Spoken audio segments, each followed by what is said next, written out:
Saudara Presiden Joko Widodo meresmikan kawasan ekonomi khusus di Lido, Kabupaten Bogor, Jawa Barat. Lahan seluas 1.000 hektar lebih ini diharapkan bisa segera rampung agar mengerem wisatawan lokal berlibur ke luar negeri. Menurut Presiden Jokowi, kawasan ini akan dibangun dengan konsep seperti Hollywood karena sarananya yang lengkap, mulai dari sarana syuting film hingga berlibur.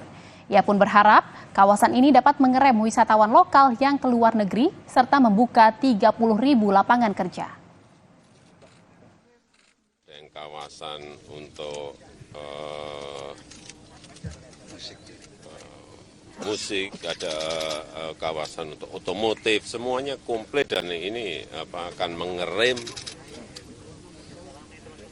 masyarakat kita yang ingin keluar negeri untuk berwisata. Saya kira bagus dan ya kalau bisa ini cepat diselesaikan dalam waktu yang sesingkat-singkatnya sehingga kita nanti bisa nonton konser musik atau kayak Hollywood, semuanya ada di sini semuanya. Atau menonton Coachella, semuanya ada semuanya. Kalau dulu ada Woodstock, kan udah disiapin.